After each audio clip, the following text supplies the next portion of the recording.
Hey y'all, happy Friday. Um finally, finally we have my review for the Real Housewives of Salt Lake City season 5 reunions part 2 and 3. So get comfortable because look, I'm going to try to for the sake of time, like keep this under 45 minutes. So we're going to like get straight to it. Okay. First and foremost, happy Friday. I have 3 videos on the way. First up is this one. After Drag Race, because I gotta watch that. I'm gonna do my review for Traders, which always a good episode. And then you know if you are a subscriber of my Patreon, patreon.com/cdiggy1, a few of you have forwarded me a story about Amanda Seales yet again running her mouth. And you know what? I don't want to put it on this platform because I think y'all tired of me talking about her. But I'm going to dish about the tea involving that on the Patreon. So if you want to listen to that, go over there. It should be up at least by 10 p.m. tonight. So look out for that.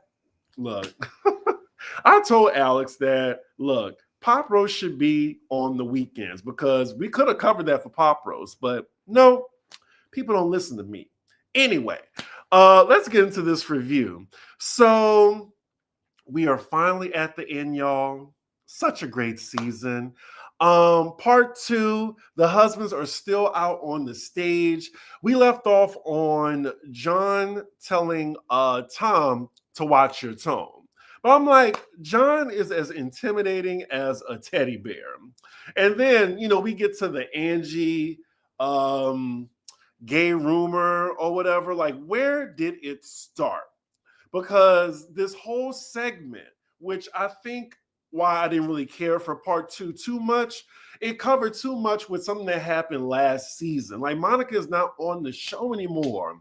But yeah, like they're talking about Angie's husband. I forgot his name.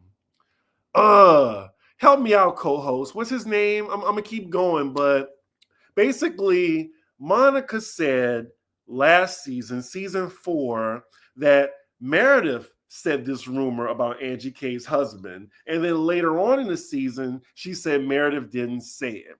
They even played the podcast interview.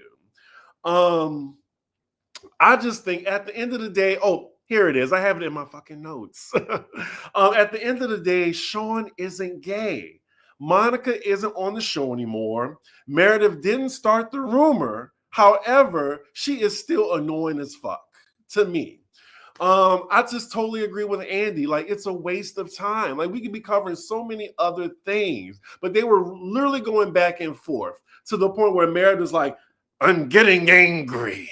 I'm getting angry. Like, and she threatens to walk off if they don't play the clip. Mind you, again, this happened last season. Why are we talking about this? Like, we are 15 minutes into this part 2 reunion. I don't care. I do not care. Can we move on from this? So then finally, we move on to the part where Lisa and Whitney's husbands almost start fighting. And then John is being asked about the threesome rumor that was brought up to Lisa during the last dinner of the cast trip. And Lisa's being asked, why did she say that rumor about Sean and circle jerks? Poor Sean. Like, I feel like, let that man be a hairdresser. Like, if him and his wife have a lavender marriage, that is between the two of them, But then we move on to Palm Springs, where Seth addresses his reaction to Whitney saying, proof, biatch. He said it just like that, too. And he's making all these excuses, but notice he did not apologize to Whitney. Like, we have even the OGs on the other side of the couch defending him, calling her that, just because she inserted herself in the conversation. And I'm just like, how can Lisa like defend Meredith's husband, Seth, using that language towards Whitney when she was like crying, being a damsel in distress, when Whitney's husband, like who wasn't even a threat to her, was like, my wife isn't a liar. She was a quick one. Oh, he's being aggressive. But you see Seth at the table calling Whitney like technically a bitch.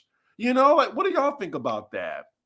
And feel free, I noticed that y'all are really quiet today, but please insert yourselves in the commentary. I love when y'all participate. So then, next, Todd is asked about Bronwyn, sharing to the other ladies about his affair that happened. And I'm going to be honest, it's not looking good for Bronwyn because I'm just like, which is it? Because she sound like she backpedaling and pussy popping on this. Like, I know, like when she was on that boat, she made it seem like he had like a whole affair on her. Like he slept with another woman. And then, like, someone said, well, okay, well, it was emotional. She was just like, well, I wouldn't call it emotional. Like, girl, what was it then? Like, why did you bring that up? Did you just want like sympathy for you so you wouldn't be in the hot seat or whatever for your two-faced behavior? Because look, I love you, Bronwyn, but we got to call a spade a spade.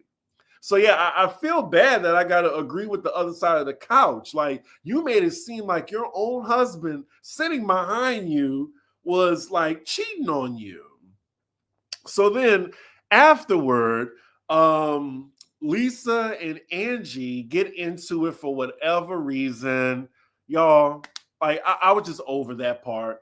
When Lisa argues, she keeps talking over people to the point where you can't hear them. You just hear like noise. Like I just want her to shut the fuck up, you know? Meredith and Seth are then asked about their relationship, and they're just saying that, you know, they're not in an open marriage. They're very much still together, but they do have an interesting marriage where they might not see each other for maybe a week or two. And look, if it works for them, fine. I don't know. It don't look like they have a marriage full of sex, but like we were talking about with Married to Medicine, like sometimes I'm guessing sex just isn't a priority when you're married. Let's see. The left side of the couch really pissed me off. Lisa, Heather, and Meredith. I agree. Hey, Chris, I thought I saw Bronwyn in Sitting season 6 out. I hope that's not true. Because even though how we feel about her, I just think she needs a second chance now that she knows how to move along these ladies. And I thought it ended on a good note. I think Todd probably made her walk it back and she backpedaled. Probably. I could see that too. Nah, wait a minute. Like, I feel, when did you get this tea, recessionista? Because I don't know.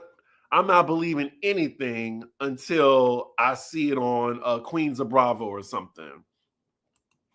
Todd seemed shook and emotional. It was kind of awkward. It definitely was. We did not need a third part. You know what, Rich the Fish? You're probably right. I'm gonna give my thoughts, you know, right after I finish both parts of the reunion. But yeah, like it's something like the season was amazing, like exceptional. But the thing is with the reunion, I guess like there wasn't that much to be revealed or talked about because everything was just revealed and talked about within the show. So all they were doing is just basically looking back at moments. There was nothing else to move forward from. Like, I guess while I'm talking about it, I might as well just bring it up here. Like, you notice how with Beverly Hills, like I'm looking forward to that reunion because there's a lot of conflict that's going on outside of the show. A lot of the women are seeing what some of the ladies have said in their stances. And even with Potomac, we see that there's revelations, like Karen didn't show up to the reunion. Like there's a lot of things we want to hear. But I guess shockingly with Salt Lake City, we're not seeing that because I feel like there's really nothing really to disclose. Like they're just rehashing things. It looks like some of y'all are just getting into the room. thankfully, I guess, YouTube is a hating ass bitch still. They're not giving my subscribers the notifications or whatever. Anywho, the husband segment is finally over, thank God. We get to Mary's segment, and I think this is when part two got better for me. She's just talking about, what it was like in the moment, hearing that those, I guess, her son's truth, like it was like a real shock to her. And he was in rehab for about 30 days, and she said he's doing better currently. Lord, Andy starts crying during this segment, so it's real. Um, More so when it's the topic of her son thinking about ending his life. When he said that he felt like a stain. And it was really hard to hear, like a mom hearing their son say that. But then Mary is discussing how she blamed herself for this, how she probably had no idea this was going on, how he felt this way. In this moment, everyone is crying or on the verge of tears, except for Meredith. She's just like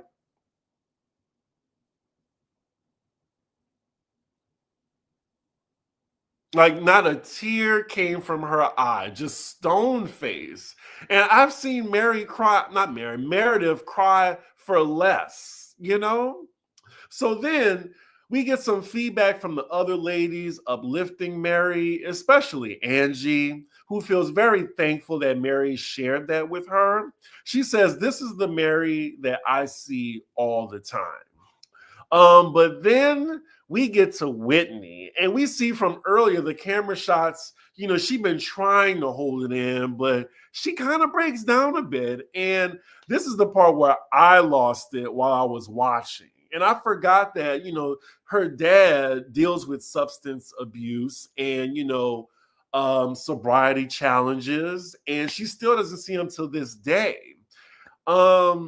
Yeah, Whitney was really saying that she watched it with her kids, and just thinking back to it, like, her and Mary's relationship has always been kind of shaky. So for her to have that really vulnerable moment, like, I really appreciated that. Like, that was real. And just me thinking about it, like, it kind of it hit me a little bit.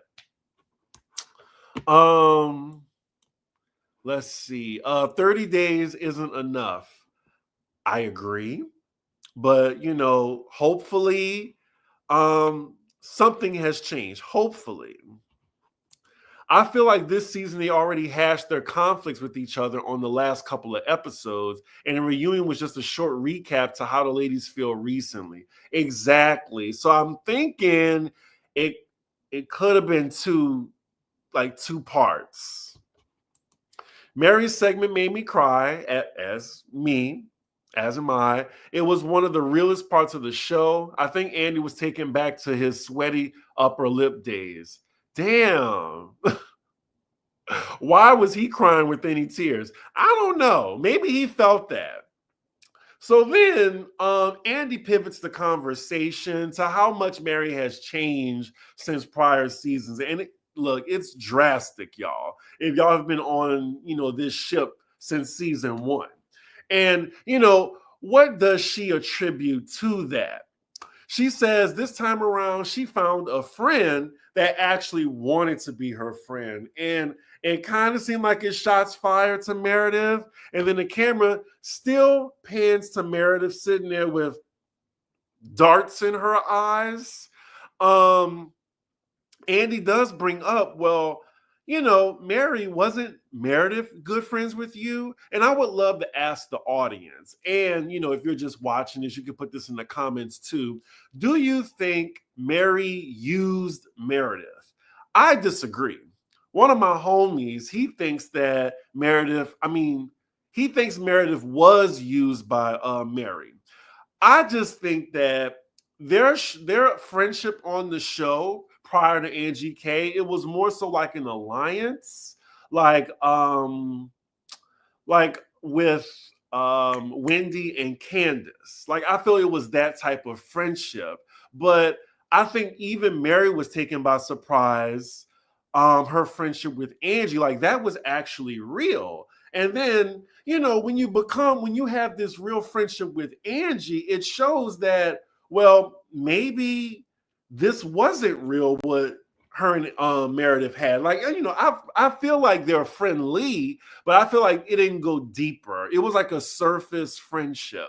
And also, I think Mary even said that Meredith, like, they just live two different lives. Like, I feel like Meredith don't even hardly live in Salt Lake City when they're filming. I feel like maybe Meredith doesn't really answer her phone all the time. Like, this isn't no shade to Angie, but maybe she just have a lot of time on her hands where she can really be there for, did I say Mary or Angie? I meant to say Angie if I did. I can't catch myself because I'm going a mile a minute. But I'm saying that Angie has a lot of time on her hands. And I feel like she could be there for Mary more so. And she actually lives in Salt Lake City. So that's how I thought it. But yeah, anywho, Meredith, she even says she has love for Mary, but she still looks a bit scorned by it. Like, she does look jealous. I think low key, Meredith was jealous of Mary and Angie's friendship. She won't admit that though, ever. They used each other. They were navigating through the show together. I could believe that more so than Mary using Meredith. Used for what? Mary is her own entity, even when she was mean and cold.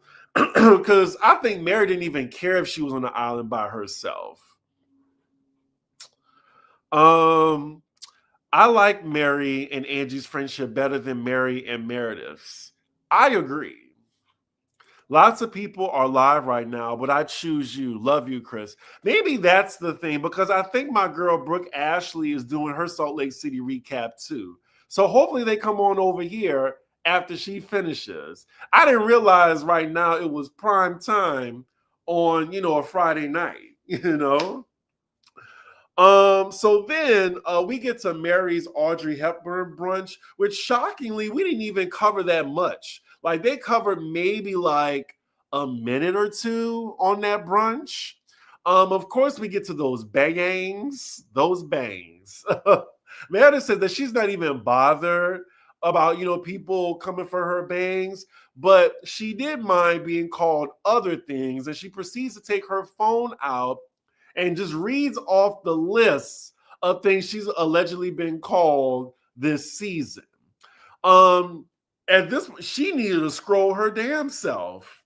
But then Angie asked her, well, what about all the times, like, what are all the things you call people this season? And then Shady Production, they then assist, Angie, and gives us a montage of what Meredith has called people throughout the season. It's been a lot. Meredith then implies that Mary threw their friendship away and used her. Now, there's a little back and forth between the two of them, but Meredith says that's not how she feels. Well, Meredith said that's how she felt at the time. And that's not how she feels now. And then Andy asks, well, where the two are you now? And then not Angie, I'm sorry. And then Mary shockingly says, they're good. And Mary asks Meredith for a hug, and she says, I love you, which is nice. Like, I'm glad Mary and Meredith are able to move on. And at this point, that is the end of part 2. Like, part 2 was all right. I think that's why I didn't really get to it immediately, y'all. I wanted to get the traders, because y'all know, like, it's a busy ass week. On, Sunday, we got 2 episodes. Monday gives me a chance to get to Potomac and Married to Medicine. Then Tuesday, we have Beverly Hills. Wednesday, we have Salt Lake City. And then we have on Thursdays, Traders. So I'm glad that now I have my my Wednesday nights free, so I can probably focus more on the Patreon, because geez, it's a lot of TV on right now. Let me get a sip of my Celsius because that's the only thing that's giving me energy right now. So yes, I finished part 2 in record time in 20 minutes. So now we're on to part 3.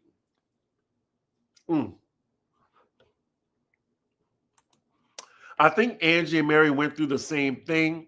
Angie was more comforting and has more emotional support than Meredith. I agree. I agree with that. Whoever on production for SLC, bring them back, especially for the Britany segment. Yeah, that was good too. All right, so let's get to part 3, y'all. Yeah, I had a little bit more to talk about, and I enjoyed part 3, I think, the most out of the reunion. So this part started out with Angie interrupting Andy's intro, which I thought was funny, and I see why they kept it in. Britany has finally joined the ladies, and I like her for the show, but she still reads to me as a fan hired as a cast member. She even asked before she even got on the couch. She's like, I don't get to make an entrance, walk on set. No, like you appear on the couch so they can just move on with the reunion. But we find out that Britany arrived with the same dress as Angie, but she didn't make a fuss about it, and she changed her dress, which was still nice. I like what she was wearing. And I think production and Andy gave her some brownie points for that. And I think we're definitely going to see her back next season, hopefully still as a friend. I don't want her as a main cast member. Immediately, she's asked if her and Jared Osmond are together. She says that they've been broken up since June, but then we see an editor's note at the bottom right of the screen, bottom left, saying that they are back together, ... again. I don't care at this point. I made it clear during the season I don't care about her relationship with the Osmond. So then Brahman brings up how awful a person he is, and he even went so far as to DM her on Instagram to personally cuss her ass out.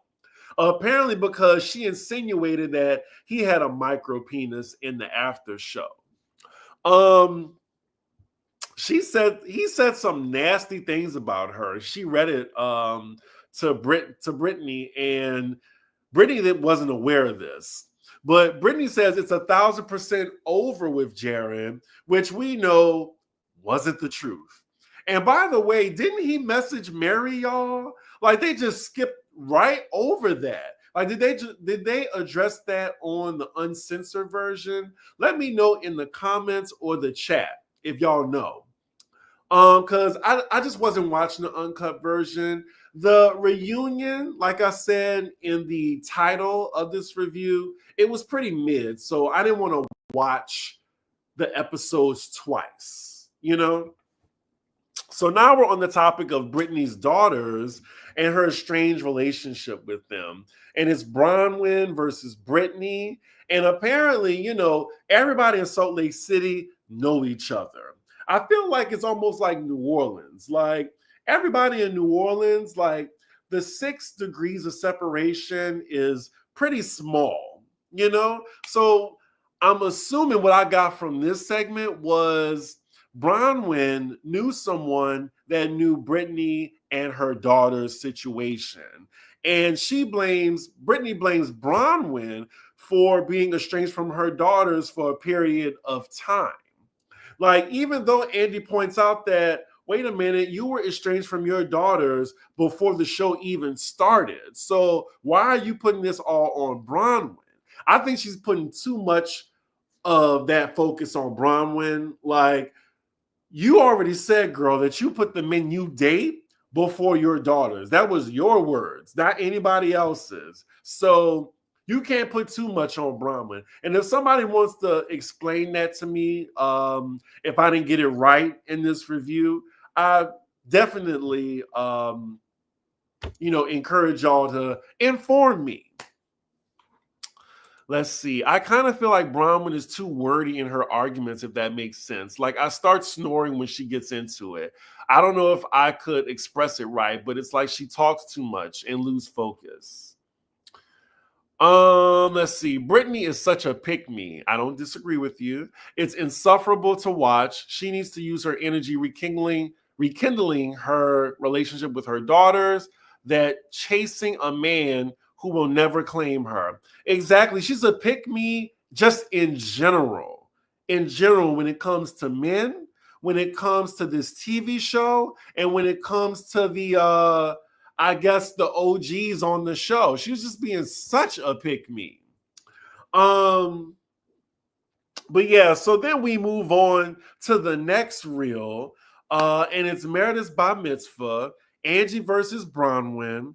With the whole bringing wine to her house, the slut shaming, and the high body count hair. And also Angie being thrown out.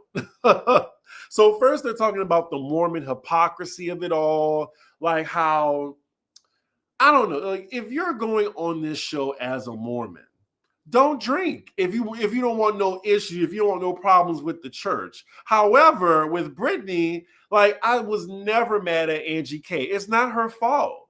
Like if she sees you drinking on more than one occasion and she brings wine to your house, what is she supposed to think? I think Britany would just brought that up just so she could have a storyline. Meredith, she still can't just own that she heard one side of the story before she threw Angie out her bar mitzvah. She really just can't say, you know what, Angie, I'm sorry. I didn't like you at the time, and I was just looking for any reason to embarrass your ass. That's all she had to say. So then we get to the next reel involving the cash trip, and it's Lisa versus Bronwyn, Britany getting caught recording on the Sprinter van, and then Heather's text exercise to move forward amongst the ladies backfiring. So first we have Lisa versus Angie. Angie is pissed that she kept taking up for Meredith when Meredith can speak for herself. She even says that Meredith is a lawyer. I'm a hairdresser. Like, she should be able to take me out. I'm a fucking beauty school student. Angie K, I mean, she is funny. Like, even Meredith laughed at that. Stone-faced ass Meredith cracked a smile after that. And I agree with her. Like, let Meredith fight her own battles, Lisa. Like, she should be able to spar with Angie K without your help. So then we get more Bronwyn versus Lisa, and y'all, that's a broken record. I don't even want to keep repeating. So then Andy moves on to Britany, telling everyone Meredith was crying and throwing up. We found out that Britany did go to Meredith first about it before she proceeded to gossip about it anyway to everybody. Britany then tells Meredith, like, I don't want to put you out there, but the sound of throwing up is indistinguishable. And it woke me up out of a dead sleep. And I heard it. Like, she's standing 10 toes down on that. But they're going back and forth as they're next to each other. Meredith is activated now. She's calling her a liar. She's getting worked up. You're a liar. You're a liar. And, it's a funny moment with Angie and Mary. I'm not sure why the camera was just on them like that, but they were just like looking at each other. They're like, so then, where was I? Oh, but Britany says it's her truth while Meredith is just shouting at her. So then thankfully we move on to Britany, recording the girls and getting caught. And she's still like, she's holding on to that lie. All 4 of them lies. So Britany says she's still traumatized by it. And Mary says, well, girl, get over it. It's done. And hopefully you are too. Ooh, Mary, get her again. Whack her for me. Lord, like she nipped that in the bud. I love that for Mary. She was like, girl, Get over it. You deserve every minute of that. So then we move on to Mary being mad with Angie over running after Britany. And also, before I go on, I thought they would stand more so on the topic of Britany recording the girls, but they kind of just went right on with it. And we only spent maybe a minute or two on that. Like, why didn't they unpack that more? Why, I wanted them to nail her because you're lying, girl. Like, what were you going to do with that footage? What were you going to do? So anyway, Andy says he's glad that Angie and Mary made up, and then how they were open about sharing their abandonment issues because that's what they had in common. So then, Mary says she does believe that God brought her and Angie together. Andy then asked Meredith about talking to Jen Shah from prison. I think this was the only thing that was like some new information that wasn't on the show. And I was there in the audience when for that Watch What Happens live taping when she relayed this info at Bravo Fan Fest. She said that Jen called her, but it was very brief.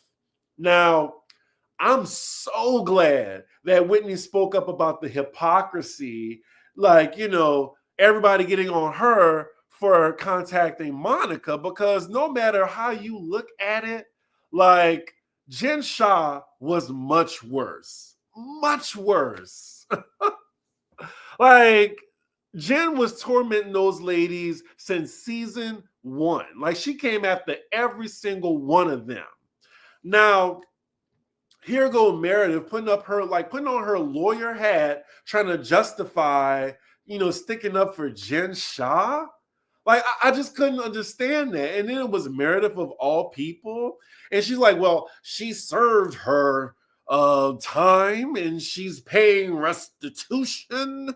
Like, Mary jumps in now and says she would definitely not answer Jen Shah's call. Meredith was talking now about second chances. And I wanted to throw my remote at the TV when she said that. Really? We're talking about giving Jen Shah second chances. Like, Mary reminds her that Jen lied to the very end until she couldn't anymore. Like, she was guilty. Like, she also reminds Meredith, remember she talked about your son? Remember that? I guess not. Jen Shah had multiple chances to stop stealing from old people and lying to the cast, and she kept doing it. And that's why she got locked up. And I don't care if she about to get out of jail. She should not be able to come back on the show. Like, maybe like a reality show to herself since people care so much. But I don't think she should be back on Housewives. If she goes back on Housewives, then anybody who got kicked off should be back on Housewives too. I also wanted to point out that Heather and Lisa, they were silent. And I really needed Andy to ask them point blank, would y'all accept the call from Jen Shah? That was the $1 million question, and missed the opportunity. That's what I wanted to hear, because Lisa didn't say nothing. Like, Heather didn't say anything. What? Oh, I'm glad y'all noticed too. I'm glad. Like, I really think that these ladies would have Jen Shah back on over Monica. Damn.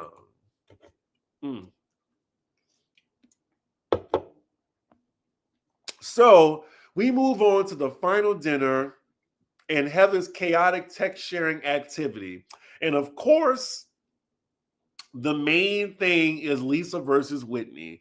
Whitney is asking her, why can't you burn it? Meredith is like, because you keep doing it. And then Lisa agrees. And again, people keep chiming in. And then Whitney's like, stay out of it. I want to burn this with Lisa fucking Barlow. And not production adding an echo on that. I can't do a Whitney voice because my throat hurts a little bit. but I want to talk to Lisa Barlow. In this moment, Lisa's a fucking wall and just yelling and just refuses to move forward with Whitney. And here come her fake ass tears. I'm talking about Lisa, like mentioning some sob story about her being one of six. Girl, ain't no tears coming out. They are dry. Dry. I couldn't get it. Also, let me see. Whitney gets up from her seat and then tries and makes amends, and she's like uncomfortably close to Lisa right now. Even Andy is just like, go back to your seat, Whitney. But everyone can see that it's not working, and at this point, I just want Lisa to shut the fuck up. Excuse me. They finally get to an agreement, and thank God we move on. So now we're winding down. We're at like the end, like the reunion just wrapping up, and Andy wants to end on a positive note. He wants to do the opposite of what Heather's exercise did and get them to say positive things about the other person. And after that, the camera then pans to thirsty ass Britany saying, I should be out there. I should be out. No, you should not. You are a friend of. Go home, Roger. Go home. You're a friend. You're not a main character. Get out. Like Meredith said, you can leave. So then, out of all the interactions, I'm not going to go through all of them, but I thought the sweetest interaction was surprisingly between Heather and Bronwyn, because I too wanted Heather and Bronwyn to be friends. Like, the two of them are wordsmiths. They both know how to read. Like, when Heather is on, y'all, she is on.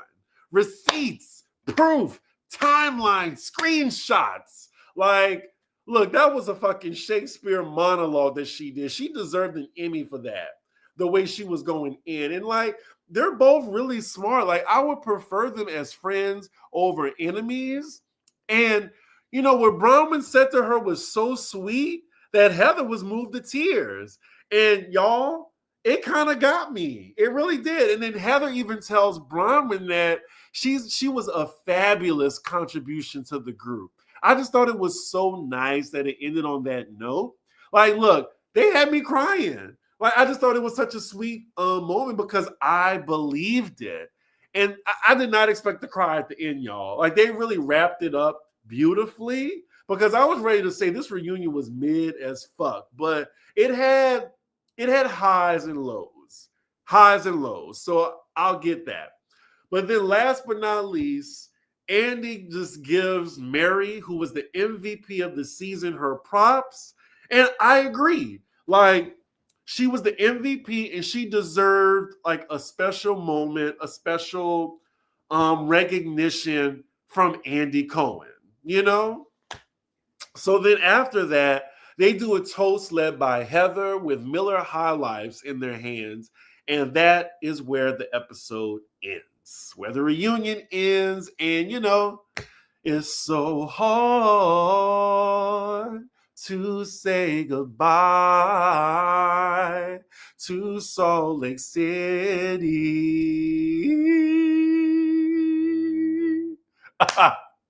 Yeah, the reunion, it was I. It was I. But, you know, the season was much better. Much better. And I'm not going to hold it to them. You know, the season was an A fucking plus. The reunion, I would say a B. Like, it's teetering to a B minus, maybe a B minus. But, you know, altogether, I thought season 5 was just one for the books. One of the best seasons of Housewives, period. Okay, vocals. You know, I just be playing around, you know.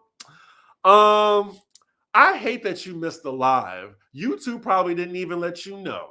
Didn't even let you know because YouTube is a hating ass bitch. But we got 100 in the room finally, y'all. Finally. But yeah, this season was great, y'all. Like, I love to be excited to give reviews. And I would say this was the Housewives franchise of the year. So, hopefully we get a Housewives franchise. Hopefully Atlanta's that girl. So I can enjoy at least, reviewing it for y'all. Y'all gonna watch anyway, but I want to, enjoy doing a review. I don't want to stop mid-season with Housewives like I did with Housewives of New York. But yeah, y'all, that is my take from Salt Lake City. I guess we're gonna have to wait till later in the fall. Um, who knows who's coming back? I really hope that I just hope they keep the cast exactly the same. Or if they want, they could demote Whitney as a friend, like still have Whitney and Britany, have them both as friends, and then add one more Salt Lake City housewife. Maybe they could snatch one of the girls from Selling Salt Lake City or whatever that show and add them to the cast.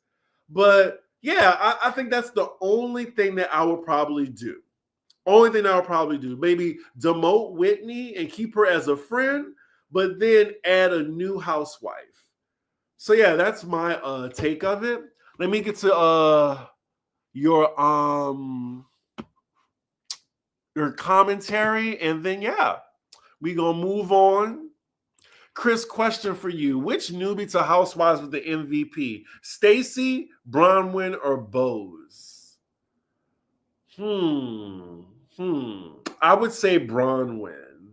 Like, even though she kind of faltered a little bit, like she definitely contributed to season 5 in a way where, you can't not have a conversation about season 5 of Salt Lake City without talking about Bronwyn.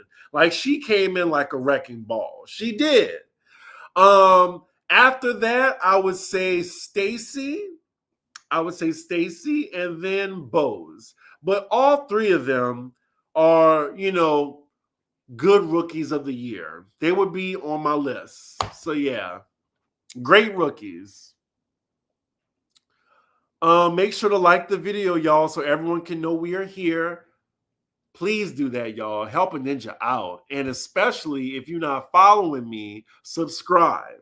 So again, while I have a lot of y'all in here, my next video will be at 9:35 after Drag Race. It's going to be me talking about Traitors, the recent episode. And since Pop Roast was Thursday, and we have all these new stories coming out, because, I want Pop Roast to be Saturday, but I'm not going to be too messy. But yeah, a lot of y'all sent me that story about Amanda Seals coming at the Issa Rae yet again. And some of y'all want my opinion. And yeah, I'm going to have an unfiltered conversation with some tea on the Patreon. So if you want to catch that tea for a Pop Roast Quickie, it's going to be on my Patreon. Patreon.com/cdiggy1 for the tea. So anyway, y'all, yes, I will be speaking on it because I feel like y'all tired of me talking about it on YouTube. I'm going to talk about it on the Patreon. I got to give them a little something too for sticking by me for the month of February. So I'm sorry that, I can't put it on YouTube. Anywho, y'all, with that, I will see y'all at 9:35. Make sure y'all like, comment, and subscribe.